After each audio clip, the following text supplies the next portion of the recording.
Blackmail, a casting couch, and a cesspool of corruption. Hello everybody, Mike from Southern California again, and you're on the mic. What a week for Funimation. I covered the majority of the week in Friday's video, but just to top it off, oh my God. Ty's motions to strike with Chuck, I mean, in particular, Chuck Huber's affidavit is just damning. It is just so damning. Okay, I'm gonna of course talk about what we found out from Chuck's affidavit. I'm gonna talk about what was stated in Chris Slatosh's. Oh my God. What can you say? I don't know what more you can say about it. First out, let's see, so what was revealed, of course, from Chuck's affidavit is just how utterly corrupt some of the management is at Funimation. So apparently there was, of course, some kind of cast. That is believed why some of the voice actresses may have been recast. Why, speculated why possibly Stephanie Nadolny and well, the only one that's really been talked about is Stephanie Nadolny may have been who was replaced as the Kid Gohan and Kid Goku in Dragon Ball Z.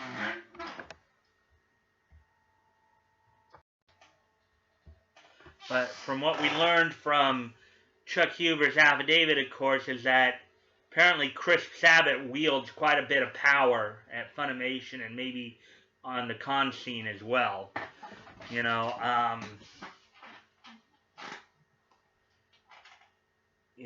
From casting couch situation, and we of course also saw the video out there where Sonny Strait even made a joke about it. You have to kind of wonder if Monica and Jamie are two who have significant power there, if maybe they were doing favors as well. So and then Chuck also, Chuck, from what he was of course told, Chuck was at times privy to many conversations in which they were just totally going after Vic over a whole bunch of, just totally cross the spectrum from basically calling him a douche to accusing him of being gay to basically basically hating on him because of his Christian faith for his support for Donald Trump, which doesn't fit with their very leftist mindset,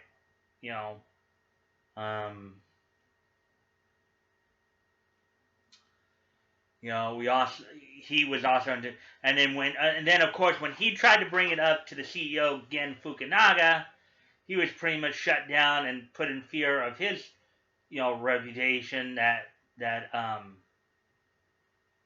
because Fukunaga admitted to having a 17-year friendship with Chris. Well, there's not really much more to be said because now, granted, some of it's pretty much hearsay.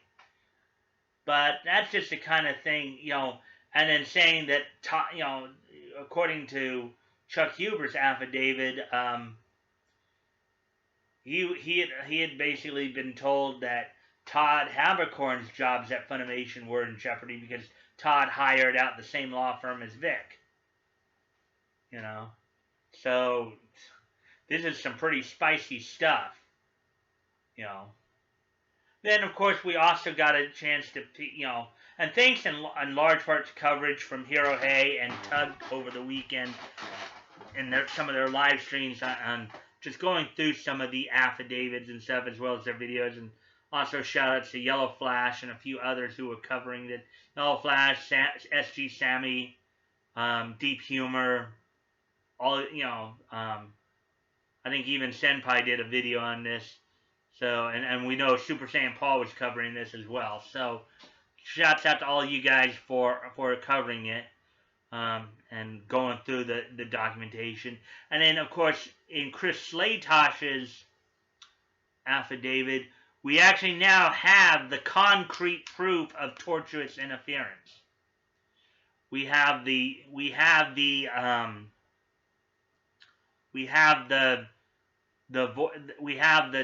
text messages, the messaging back and forth between Ron Toy and Slaytosh,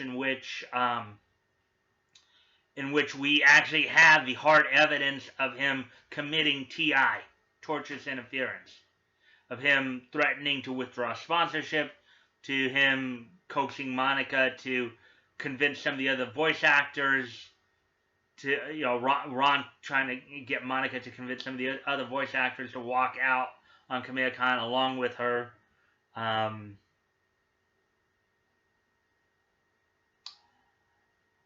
So yes, we are dealing with a corrupt bunch of individuals here. A lot of this is stuff everybody knows, been keeping monitoring. Now, one thing also that was tweeted, and again, this is more speculation because this is again secondhand apparently, but there was a friend of Stephanie Nadolny's who tweeted out a story. I'm sure you all saw that. Many of you probably saw that tweet. I'm not going to go into it too much because, again, this is not a direct comment, but giving even more credence to what Chuck said. It's kind of funny how they hold the high ground, how they're saying that how these people on Kickback are saying, we want to rout out sexual harassment in the industry, want to rout out homophobia and all this. And it's kind of funny how they're projecting themselves upon everybody else. That's just kind of the funny thing about it,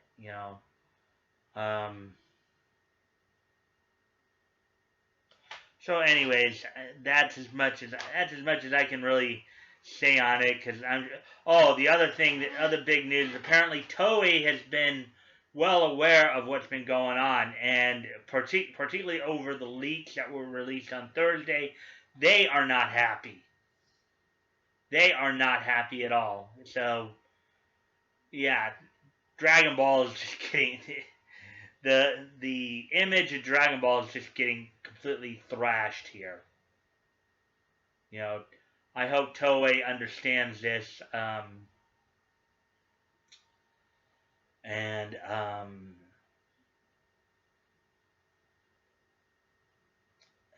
anyways, that's all I can really say about all that now. You check the links below. You can always before I close out, I'll close out and then I'll give one more little promo for everybody. So you can contact me directly I have my Twitter handle in the links.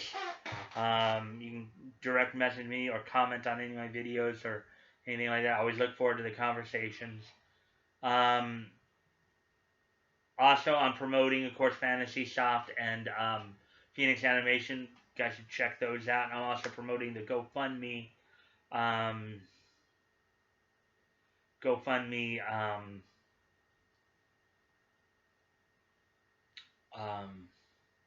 Promoting the GoFundMe, Vic's GoFundMe. As always, guys, never feel pressured like you have to give. If you have the means to and it's on your heart to do so, please consider giving. If you've already given, please consider giving again.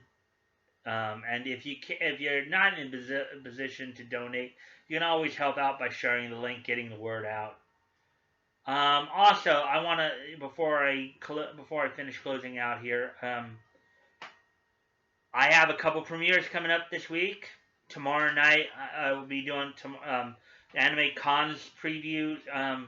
Premiere will be tomorrow. Today is Monday, September the 2nd. It's Labor Day, so check out my premieres, guys. Remember, on Tuesday and Friday nights at 5 o'clock, I'll be having premiere episodes. The Tuesday night one will be the Anime Cons preview, which I will do earlier in the day, and then on Friday night will be a new segment called Voices Big and Small, and I really want you guys to check those out because I'll be profiling many of the VAs throughout the industry. Some that obviously the ones you know, like Todd Havercorn, which will be my debut episode of that, but also maybe some you haven't heard of. Some from like studios like Sentai in Houston, Media Blasters out of the New York voice crew, the ones up in Canada and with Ocean Studios and Blue Water, as well as Viz Media and Bang Zoom down in LA. So be looking for those guys. So premiere episodes Tuesday and Friday nights at 5. Please check those out. So with that,